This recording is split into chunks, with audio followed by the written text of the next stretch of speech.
I'm from Belarus. Hi. Belarus. Hi from Belarus. By the way, tuna uwezo mkubwa zaidi hata kuwashinda wao, kwa sababu sometimes unaweza ukamuona mtu ana ngozi nyeupe ukamuogopa, ukahofia. Kumbe wanaweza kuwa wadogo zetu bwana. Okay. Serious. Hello. Just Hello. Hi. I'm from Russia. From Russia. Shirikisho la Urusi limeundwa na mataifa zaidi ya 85 kwa maana kwamba ndio inatupatia umoja wa shirikisho la Urusi ambao rais wake ni Vladimir Putin. Bibi na mabwana, kwa mara nyingine tena kwenye session yako ya taarifa na maarifa live na G.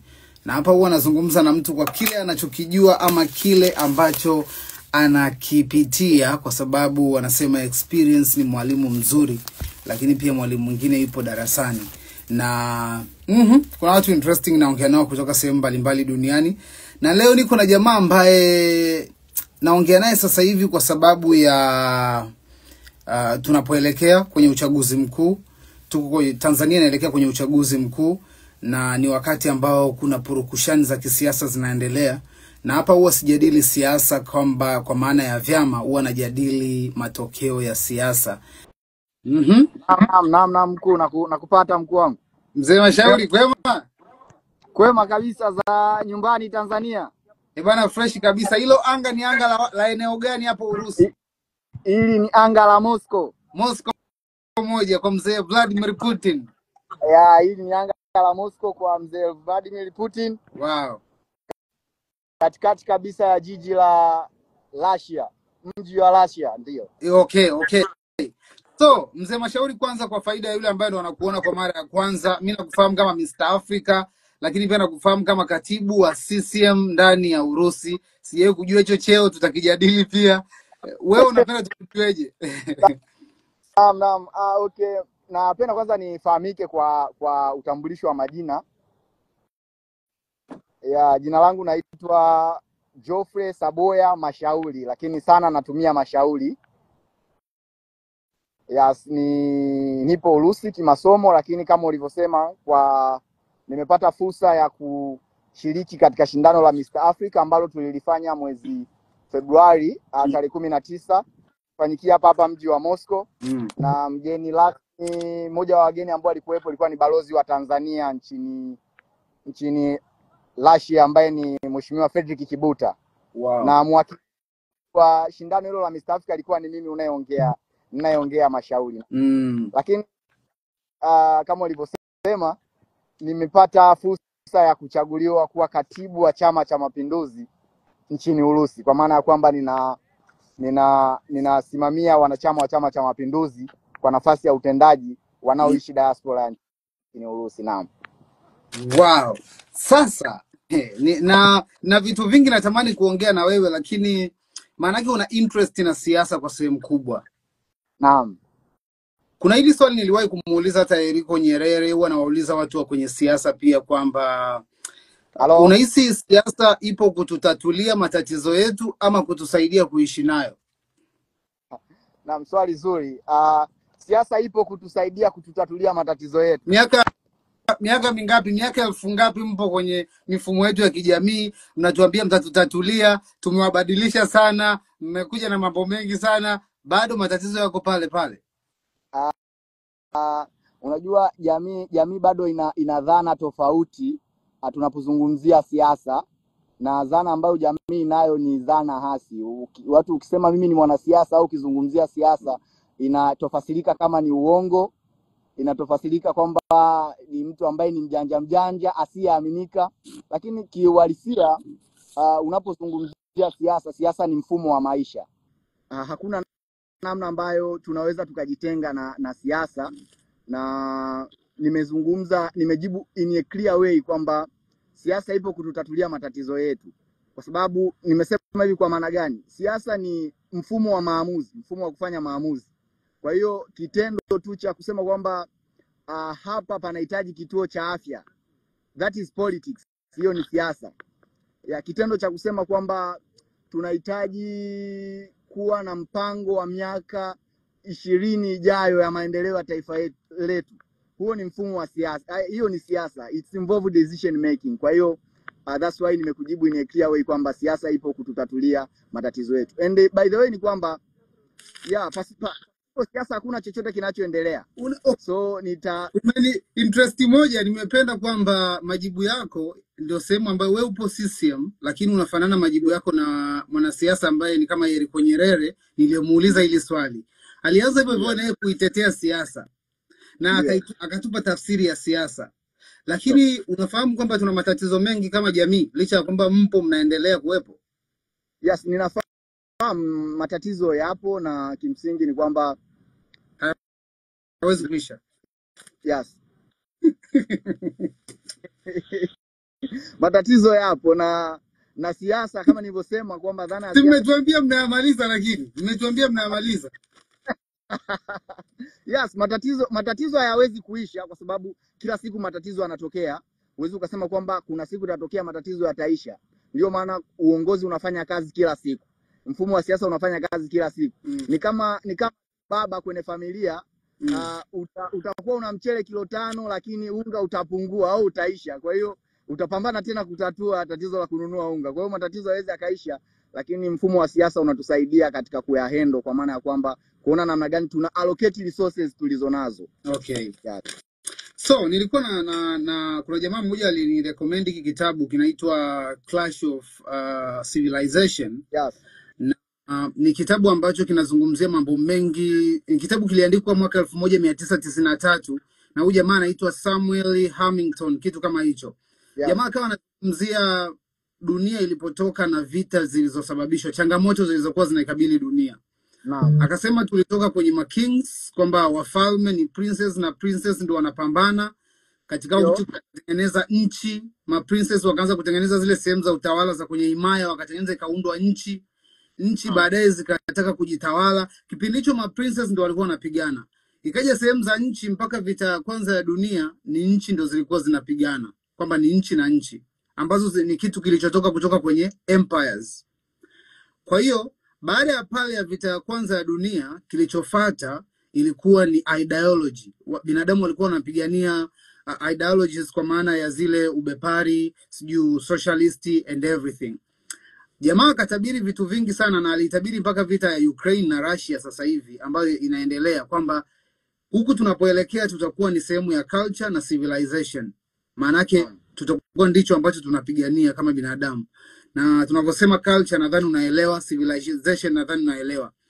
Upande huu mmoja wa civilization kwa miaka mingi ulikuwa umetawaliwa, sisi wa Afrika umetawaliwa na magharibi. Hizo nchi ndo zinaamua civilization nini, kipi kinaitwa ni ustaarabu and everything. Yes. Sasa kwenye culture bado tupo kijamii zaidi and everything. Wewe ni mtu ambaye upo kwenye siasa na sasa hivi ni katibu wa CCM, you never know, baadaye unaweza kusikia rais wetu wa nchi Bwana Mashauri alipitaga Urusi akapitia akawa katibu wa CCM bla bla, yupo kwenye madaraka. Utakuja kuongoza kizazi ambacho kitakuwa na vitu tofauti, uongo utakuwa ni ngumu kuwadanganya, kutakuwa na changamoto tofauti and everything, na vita itakuwa ni tofauti ya kidunia. Unahisi tumejiandaa kama nchi za Kiafrika? Kwa muda mfupi nikizungumzia kwanza issue ya experience ya kufika katika moja ya nchi ambazo ni nchi kubwa duniani. Kijiografia imepiga hatua kubwa kwa maana ni developed country, lakini pia kwa uzoefu wa muda mrefu wa kuishi katika mazingira yetu, bado tuna kazi ya kufanya. Kwa maana ya kwamba kujiandaa, kuiangalia, kuitengeneza kesho ambayo itakuwa ina watu ambao kimsingi watakuwa wana uchungu wa kuivusha jamii ya sasa kuipeleka kule ambapo nikiona na kupiga picha namna ambavyo watu wanaishi, tunapaswa kufanya hivyo. Kwa mfano nitaizungumzia Urusi japo kwa kifupi, at least mtazamaji aweze kuelewa kwamba Urusi ni taifa gani, vitu gani Urusi, mfumo ya siasa Urusi ikoje na namna gani siasa Urusi zilivyo. Kimsingi shirikisho la Urusi limeundwa na mataifa zaidi ya 85, kwa maana kwamba ndio inatupatia umoja wa shirikisho la Urusi ambao rais wake ni Vladimir Putin. Nadhani ni insight ambayo wengi walikuwa hawaijui. Lakini pia Urusi ni nchi kubwa kwa maana ya ardhi, ukubwa wa ardhi kijiografia kuliko nchi zote duniani. Na lakini kitu kingine ambacho ningependa watu wakifahamu ni kwamba taifa la Urusi nalo pia ni taifa ambalo lina demokrasia. Kabla hujaenda kwenye demokrasia, tuzungumzia mataifa mengi ndani ya Urusi. Unamaanisha nini kwa muktadha wa Kitanzania au Kiafrika? Okay. Namaanisha kwamba Urusi kuna rais, kwa maana rais wa shirikisho la Urusi ambao ni Vladimir Putin. Huyu ni head of the state, kwa maana ya kwamba ndio mkuu wa nchi, lakini pia yupo waziri mkuu ambaye anasimamia serikali. Waziri mkuu anasimamia serikali ambazo zipo katika mfumo wa federal ndogo ndogo, mataifa madogo madogo ambao kwa ujumla yanatengeneza shirikisho la Urusi. Okay. Ambapo tajie kadhaa, mataifa kadhaa. Baadhi ya mataifa kadhaa au miji ambayo inaunda ili shirikisho la Urusi. Nitakutajia hapa, kuna mji kama St. Petersburg,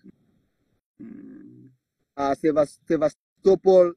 Yes, hiyo ni baadhi ya miji, na kuna mji kama Moscow, kwa maana ya kwamba kuna uongozi kwenye mifumo ya miji kama hii, lakini overall ni federal ambayo inaunganishwa na Vladimir Putin. Lakini kama Marekani ni kama United States au ina tofauti?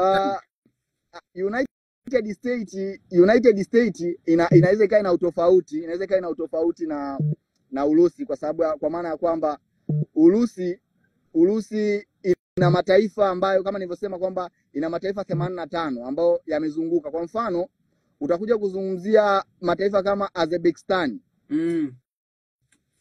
Azerbaijan ni kwamba iko katika shirikisho lakini ina serikali yake. Ukuja mtu, kwa mfano, ziara ya Mheshimiwa Tulia alikuja katika mji wa Azerbaijan kama rais wa ni sehemu ya Urusi, lakini kuja Moscow kama yeye kwa cheo chake inakuwa inamzuia, kwa maana ya kwamba kuna mfumo mwingine wa serikali. Akija amekuja kwa mfumo mwingine wa serikali. Okay. Yes. Kwa hiyo okay, na ndio kuna mataifa kama Chechnya ambao wanataka kujitenga miaka mingi. Yes, na mataifa kama hayo ambayo unakuta yalikuwepo lakini akajitoa kama Ukraine. Yes. Yeah. Hebu tuambie hapo kabla hujaendelea. Kuna hiyo issue ya hao jamaa wana time zone 11 tofauti. Tupo ndani ya nchi moja lakini tunaishi time zone, yani huku ni asubuhi kule ni jioni. Haiwafanyi kwamba wakawa ngumu? Inakuwaje unaweza kutawala watu wa aina hiyo? Hawatofautiani sana? Of course wanatofautiana. Kwa mfano ukija kuangalia mimi nipo naishi Moscow, kwa maana niko mji mkuu wa Urusi.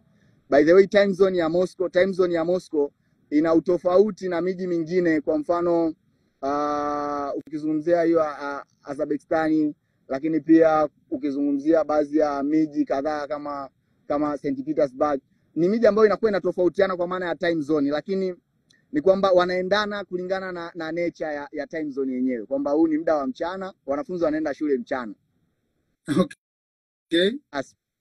Kwamba kwa mfano sisi sasa hivi ni jioni au ni mchana. By the way, ni kwamba wanafunzi wanaenda shule mchana, lakini mifumo yote inafanana. Yani ni issue ya muda tu, kwamba mimi ninaamua kulingana na mazingira kwamba tuko mchana tuko mchana kulingana na time zone, shughuli zote zinafanyika katika namna hiyo. Lakini kuna wenzetu wamelala wakati huo. Wamelala katika jiografia ya maeneo mengine. Yes. Hapo vipi? Hapo sana nakuona vizuri. Nadhani ukikaa hivyo ndio jua lina exactly. Ngoja nitafute location nzuri, maana hapa. Location. Yes. Nzuri mzee wangu. Yeah. Tuonyeshe Urusi hebu wakati unatembea tuonyeshe Urusi. Tugeuze kamera tuone Urusi. Sawa. Ngoja nijaribu kukupeleka mazingira ambayo hii hapa nipo katika moja ya vyuo vikubwa nchini Urusi. Hichi chuo kinaitwa Ludeni University. Okay. Yes, ni chuo ambacho ninasoma mimi hapa. Kozi gani wanatoa? Hapa kuna kozi nyingi ambazo wanazitoa. Kuna kozi za utawala, kuna kozi za uhandisi, yes, kuna kozi za jamii kwa maana ya kwamba social sciences, Wow. teaching, kozi za ualimu na kozi zingine nyingi, engineering, yes. Hebu tilt 360 ile zunguka kote tuone mazingira ya chuo jamani. Hapo ndani ya Urusi jua linawaka, ni kipindi cha jua Yes, tuko kipindi cha jua kwa maana ya kwamba hichi ndio kipindi ambacho watu waga wanakisubiria kwa hamu sana. Okay. Yes, kuna watu wamevaa. Hiyo miti inakuwaje? Hilo eneo linakuwa ni barafu tupu au linakuwa kwa huo mji? Yeah, of course hapa kipindi cha barafu waga pamejaa barafu tupu. So hao ni wanafunzi wenzangu, mzee wangu Mashauri. Yes, my name is Geoffrey Mashauri. I'm from Tanzania. Yes, I am live here. Hello, brother. Wow. What's up, bro? How are you? I'm good, brother. What's your Why name? are you here? My name is Grayson. Короче, сейчас, 1 minute. Тогда help me. My name is Muslim. Oh, Muslim. Mansur. Oh, Mansur. I'm from London, is the capital of Yes. Hawa ni wanafunzi. Okay. Kuja kwanza, hao jamani wa Urusi wanaonekana kama ni watu wa Mashariki ya Kati fulani hivi. Chuo kikuu cha Luden ni International University, inahusisha mataifa yote duniani. Kwa hiyo sana na Warusi wenyewe nenda kuunganisha nao. Bado niko nazunguka maeneo ya chuo hapa. Okay. Wow. Unaweza ukaona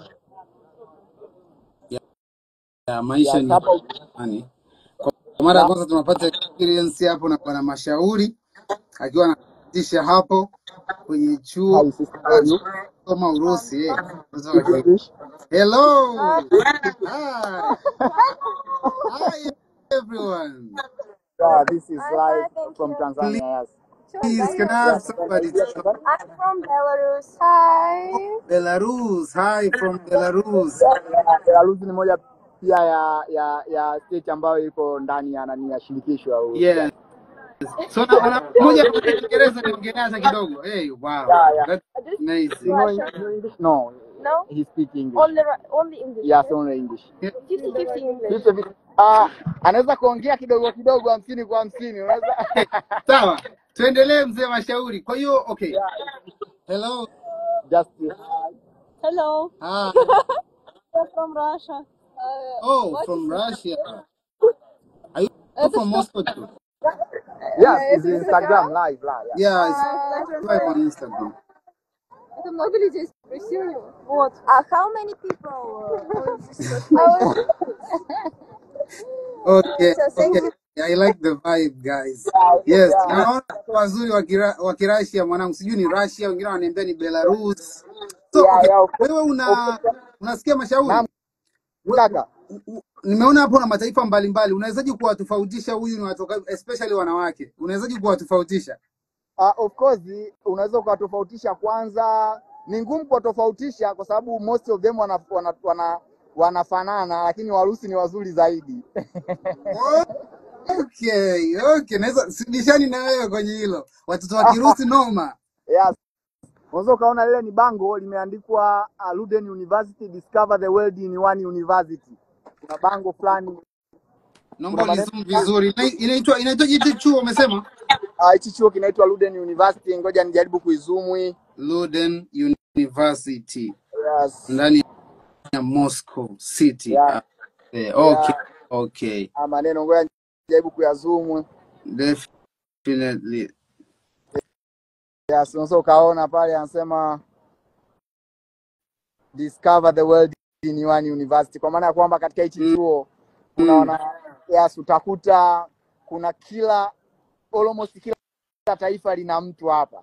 Kwa maana ya kwamba kuna wanafunzi utamkuta. Yeah. Okay, basi umekuwa interested kuzungumzia hiyo.